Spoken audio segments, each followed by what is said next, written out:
스가랴 11장 내용은 참 하나님의 통곡이 나오는 부분입니다. 하나님의 아주 격동된 마음, 정말 이제는 너희들과 함께 가고 싶은 마음 없다, 이제 너희와 모든 관계를 끊겠다라고 할 만큼 격동된 하나님의 마음입니다. 왜 그리스도인들이 하나님 앞에 회개를 잘 하지 않을까요? 우리의 실수와 죄와 연약함을 하나님 앞에 그때그때 잘 회개하지 않고 하나님께 아뢰지 못하는 이유가 무엇일까요?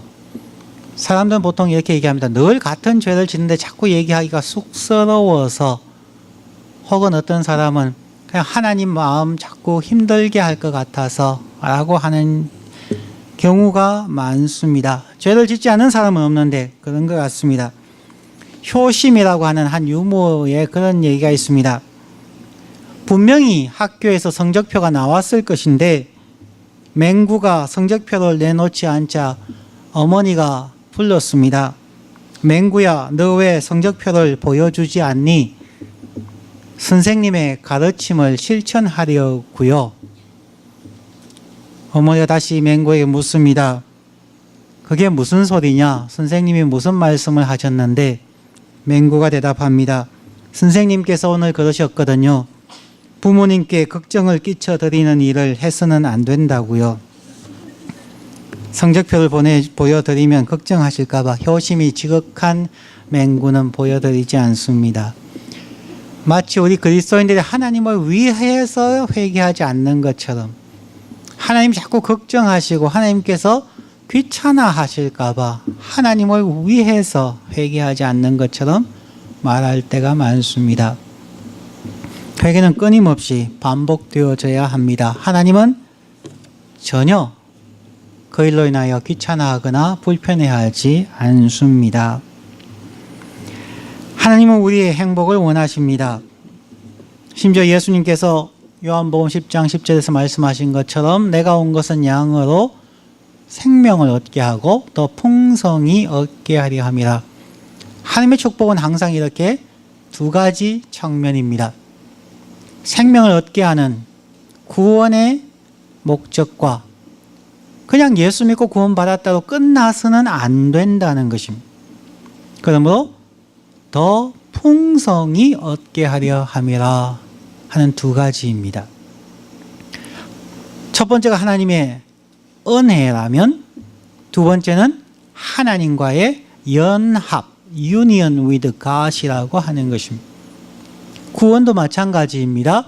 예수 믿고 나서 바로 얻는 구원이 있다면, 이신칭의의 믿음으로 의롭다함을 받는 것이 있다면, 빌립보서 2장에서 바울 사도는 2장 5절부터 너희 안에 이 마음을 품으라 예수의 삶을 쭉 말씀하고 난 후에 이어서 12절 말씀에서 너희는 두렵고 떨리는 마음으로 너희의 구원을 이루어 가라. Continue to work out your salvation. 이신칭의의 구원이 있다면, 그것이 하나님의 은혜로 주어진 것이라면, 그 다음부터는 하나님과 동행하기 때문에 지속적으로 반복해서 끊임없이 이루어 가야 할 구원, 하나님의 형상을 회복하고 하나님과 동거하는, 연합하는 유니언의 구원을 이루어 가야 한다 말씀하고 있습니다. 항상 하나님과 우리의 관계는 이 두 가지입니다. 하나님의 은총과 하나님과의 동행, 연합, 오늘 본문 말씀에서는 연락이라고 하는 두 단어입니다. 이러한 개념을 가지고 한번 우리가 오늘 본문을 살펴보기를 바랍니다. 1절부터 3절까지는 시편입니다. 모든 민족이 망하게 될 것에 대한 슬픔의 시입니다. 레바논아, 너의 문을 열고 불이 너의 백향목을 사르게 하고, 너 잣나무여 곡할지어다. 백향목이 넘어졌고 아름다운 나무가 회멸되었도다. 바산의 상수리 나무여 곡할지어다. 무성한 삼림이 엎드러졌도다. 목자의 곡하는 소리가 나며 그 영화로운 것이 회멸되었음이로다. 어린 사자의 부르짖는 소리가 나며 이는 요단의 자랑이 황무하였음이로다. 레바논에서 가장 유명했던 것이 바로 백향목입니다. 그 다음에는 바산의 상수리 나무가 유명했고 건축물에 사용되어졌습니다.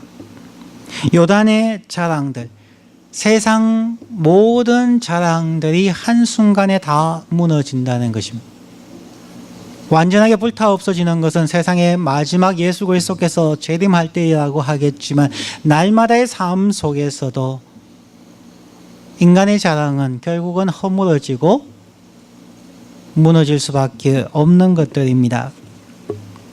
왜 그럴까요? 왜 바산의 상수리 나무와 레바논의 백향목과 요단의 모든 축복들이, 자랑거리들이 그렇게 허무하게 파멸되어질까요? 1절에서 3절까지는 내용이 나오지 않지만 4절부터 17절의 내용을 살펴본다면 그것은 메시아적인 목자요 왕이신, 즉 메시아 예수 그리스도에 대한 거절에서부터 온다는 것입니다. 4절부터 7절, 17절까지 말씀에서 두 종류의 목자들이 나옵니다. 첫 번째는 선한 목자이며 메시아이신, 즉 왕이신 목자 예수 그리스도가 계시고, 다른 부분은 이 세상의 싹군이라고 할 수 있는 자신을 우위하는 목자들이 있습니다. 그 메시아 왕이 결국 사람들로 하여금 버림받게 될 것을 오늘 본문에서 말하고 있습니다. 오늘 본문에 나오는 부분들이 신약에서 우리가 많이 본 부분입니다. 은30에 팔릴 것이다. 은30이란 단어가 12절, 13절 두 번에 걸쳐서 나옵니다. 가룟 유다가 예수를 판 가격이고 그 돈을 토기장이의 밭에 던지라, 토기장이에게 던지라 하는 내용도 두 번 13절에 나옵니다. 이것을 보면 그가 예수 그리스도 즉 메시아에 대한 예언의 장임을 설명하고 있습니다. 우선 4절과 7절 말씀은 우리에게 엄청난 충격을 줍니다. 4절, 여호와 나의 하나님이 가라사대 너는 잡힐 양떼를 먹이라. 7절 말씀, 내가 이 잡힐 양떼를 먹이니 참으로 가련한 양이로다. 예수님께서 이 땅에 오셔서 30세부터 3년여 이스라엘의 수많은 사람들, 더 나아가서 인근 국가의 사람들을 먹였습니다. 그런데 그렇게 먹이고 가르치고 병을 치유해 주시고 심지어 죽은 자를 살려 주었음에도 불구하고 그들이 결국 예수 그리스도를 부인하고 십자가에 못 박습니다.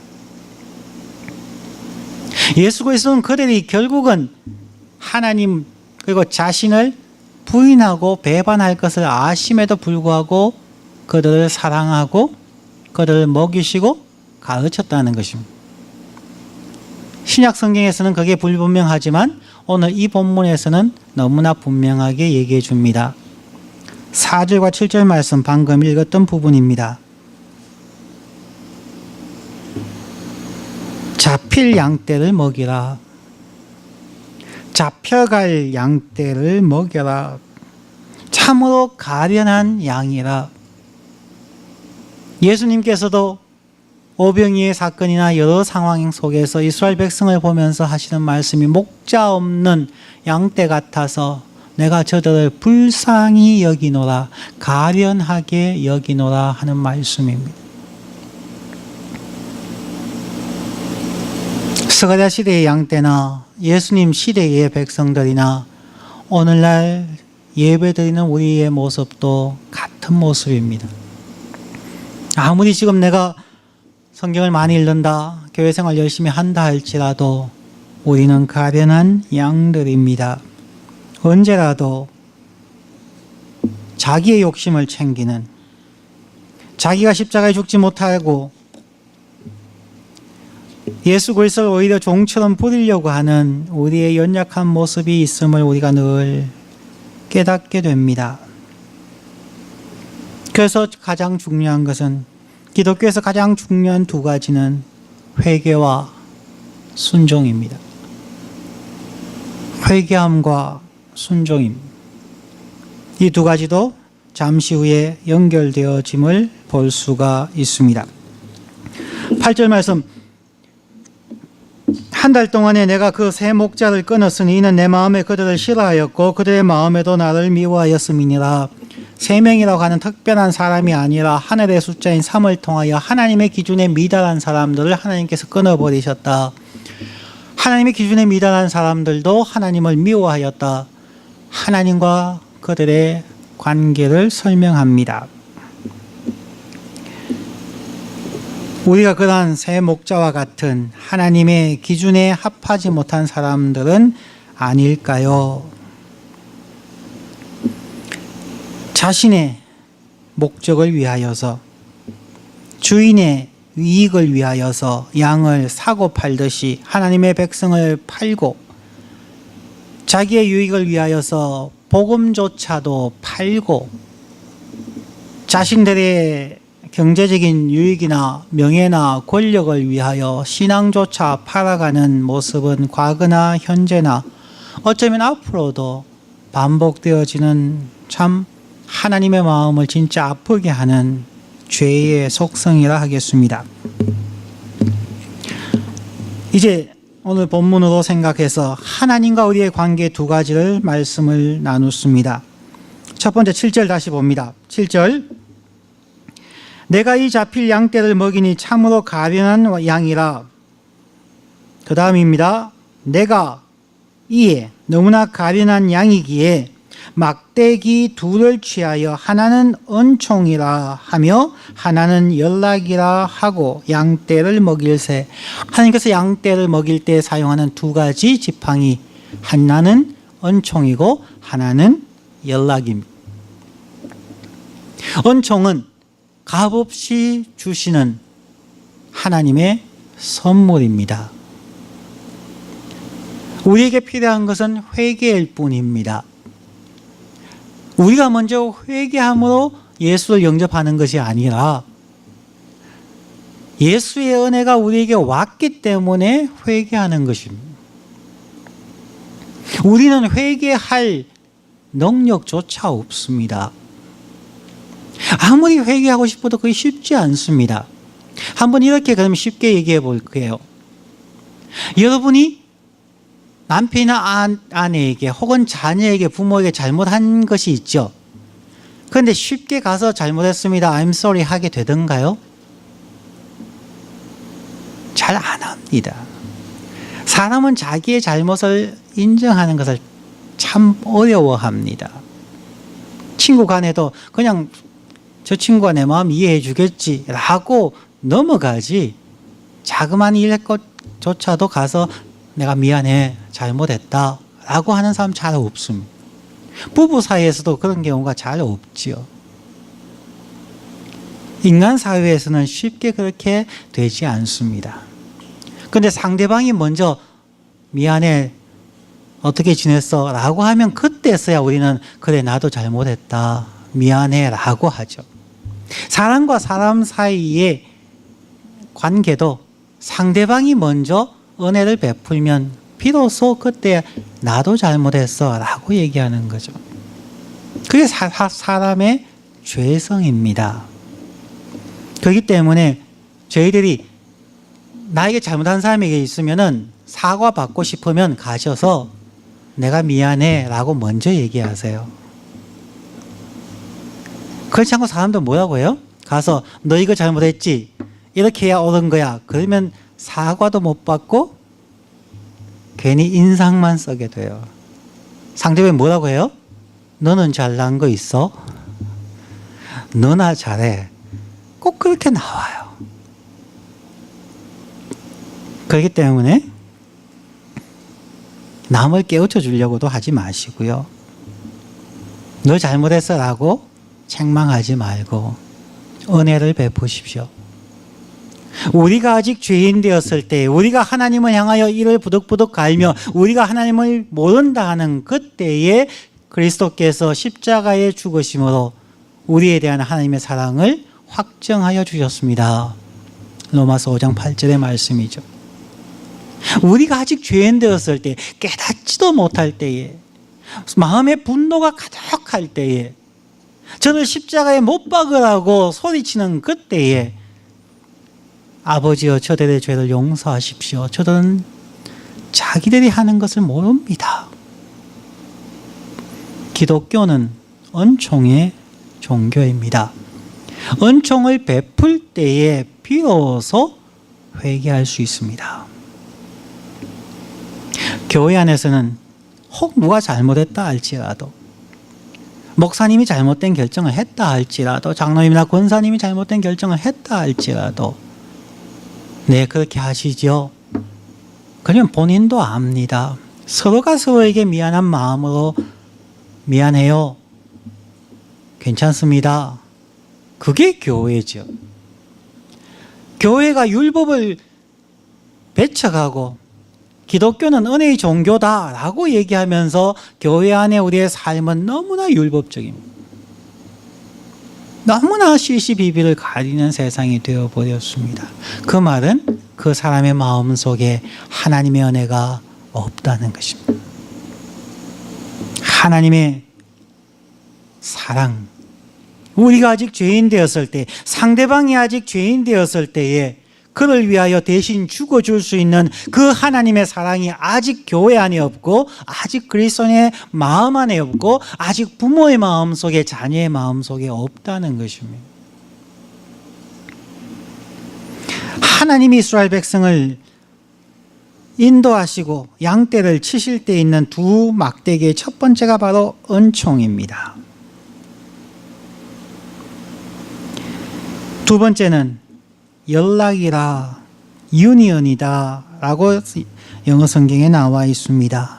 하나 되어지는, 동거하는, 하나님과 함께하는 것입니다. 이제 그리스도 안에서 구원받고 하나님의 백성이 되었으니까 이제 함께 간다는 것입니다. 서로의 약점을 보완해주며 서로의 무거운 짐을 대신 져주며 함께 가는 것입니다. 예수님께서 말씀하시기를 수고하고 무거운 짐진 자들아 다 내게로 오라. 내가 너희를 쉬게 하겠다. 너희는 나의 쉬운 멍에를 메어라. 내가 너희의 모든 멍에를, 죄의 멍에와 고통과 갈등의 모든 멍에는 내가 대신 지겠다. 우리는 하나이기 때문이다. 그 말씀이죠. 교회의 삶도 힘들고 어려운 것은 누구나 마찬가지일 겁니다. 그러나 우리가 하나이기에 내가 더 수고하더라도 상대방의 짐을 지고 상대방을 위로하고 격려하는 것, 그게 하나님의 백성입니다. 그게 하나님의 교회입니다. 은총과 연합함, 은총과 연락, 이 두 가지는 하나님의 방법이며 교회의 방법이며 그리스도인들의 방법이 되어야만 합니다. 그런데 이스라엘 백성들은 이 두 가지를 다 거부해버렸습니다. 하나님의 은총 앞에서도 회개하지 않았습니다. 10절 말씀, 이에 은총이라 하는 막대기를 취하여 잘랐으니 이는 모든 백성과 세운 언약을 폐하려 하였습니다. 하나님이 얼마나 화가 났으면 이제 은총이라고 하는 막대기를 두동강 내어버리고 내가 이제 너희들과 맺은 언약을 폐하여 버리겠다. 우리 하나님의 속성의 넘버원, 우리 하나님의 사랑의 첫 번째가 뭐예요? 오래 참으심. 하나님은 오래 참으시지만 영원히 참는 분은 아니라는 것입니다. 하나님도 마지막 순간에는 그 은총의 막대기를 잘라버리고 그들과의 언약을 폐하겠다고 말씀합니다. 연락에 대한 부분은 14절입니다. 내가 또 연락이라 혹은 연합이라 하는 둘째 막대기를 잘랐으니 이는 유다와 이스라엘 형제의 의를 끊으려 함이었느니라. 너하고 나하고 남이다 이 말이죠. 어느 정도까지였을까요? 10절과 14절 은총과 연합의 막대기를 잘라버리게 한 사건에 대해서 말씀하는 것이 바로 12절 13절입니다. 12절 내가 그들에게 이르되 너희가 좋게 여기거든 내 고가를 내게 주고 그렇지 아니하거든 말라. 그들이 곧 은 30을 달아서 내 고가를 삼은지라. 여호와께서 내게 이르시되 그들이 나를 헤아린 바 그 준가를 토기장이에게 던지라 하시기로 내가 곧 그 은 30을 여호와의 전에서 토기장이에게 던지고. 예수 그리스도를 십자가에 못 박을 때에 가룟 유다가 종교 지도자들에게 받은 은 30, 그가 목매달고 제사장들이 그 돈을 토기장이의 밭에 던져버리는, 한마디로 얘기하면 하나님을 배척하는 것입니다. 이스라엘 민족들이 하나님을 배척했습니다. 어쩌면 오늘날 교회가 하나님을 배척하고 있지는 않습니까? 오늘도 교회나 우리 그리스도인들이 은 30이라고 표현되어지는 우리의 안위를 위하여, 우리의 돈 수입을 위하여, 우리의 명예와 자존심을 위하여 우리도 하나님을 배척하고 있지는 않습니까? 마지막 17절입니다. 화 있을진저 양떼를 버린 못된 목자여. 화 있을진저 양떼를 버린 못된 목자여. 칼이 그 우편에, 그 팔에, 우편 눈에 이 말이니 그 팔이 아주 마르고 그 우편 눈이 아주 어두우리라. 목자가 종교 지도자일 가능성이 가장 높죠. 그런 의미에서 목회자들에게 하는 말씀이고, 또한 평신도 지도자가 드린 카운슬 위원들, 장로님, 권사님일 것이고, 더 나가면은 모든 그리스도인들. 출애굽기 19장 5절 6절 우리 성경 공부 나오시는 분은 아마 다 외우시겠죠?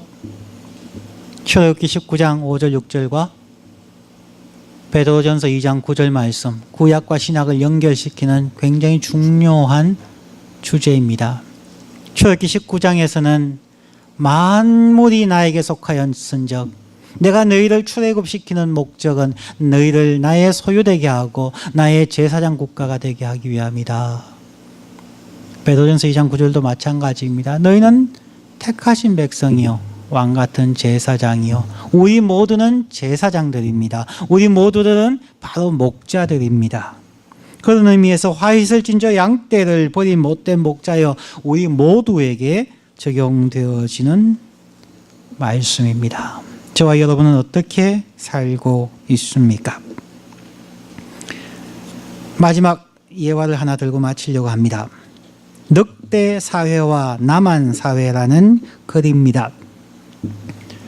양떼를 잡아먹는 대표적인 동물이 늑대이기 때문에 늑대 사회를 인용합니다. 양떼를 잡아먹는 늑대. 늑대는 암수가 만나면 평생을 갑니다. 다른 이성에게는 눈도 돌아보지 않습니다. 또 자기 새끼를 끔찍이 사랑하고 가족을 위해 생명을 바칩니다. 그런데 왜 늑대 같은 사람이라는 말이 나쁜 뜻으로 쓰일까요? 그 이유는 바로 자기 가족만 챙기기 때문입니다. 자기 가족을 챙기기 위하여 주위의 모든 것들을 쑥대밭으로 만들고도 태연하게 생각합니다. 전혀 마음의 죄책감을 느끼지 않습니다. 늑대의 특성을 보면 지금의 우리 사회를 생각하게 됩니다. 늑대 사회라고 할 정도로 자기 자신밖에 모르고 자기 가족밖에 모르는 공동체의 회색 빛깔, 이제는 그보다 한술 더 떠 나밖에 모르는 나만 사회로 치닫고 있습니다. 주위에 누가 어떤 어려움을 겪든지 상관하지 않고 내 일만 하는, 옆에 사람이 다쳐 쓰러져 있어도 그냥 지나가 버리는 사회, 내 것만 챙기는 나만의 사회, 우리 사회의 잘못된 모습들이 아닙니까? 목자들은 자기만 챙기는 나만 목자, 나만 목사라는 개념이 많죠. 목사 사회에도 왜 그렇게 경쟁이 많은지 나만 목사다 하는 것 같고요. 성도님들은 자기 교회만을 챙기는 우리만 교회라는 개념이 있는 것은 아닐까요?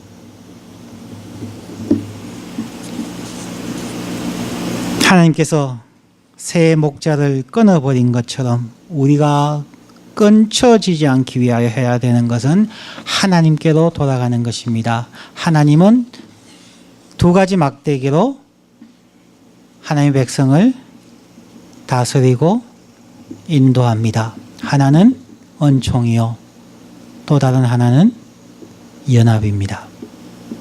하나님의 은총을 날마다 체험하며 회개하는 삶을 사셔야 하고, 하나님의 연합의 유니언의 은혜 속에서 하나님의 형상을 닮아가는, 하나님을 향하여 끊임없이 달려가는, 두렵고 떨림으로 구원을 이루어가는 우리의 삶이 되어야 합니다. 기도하겠습니다.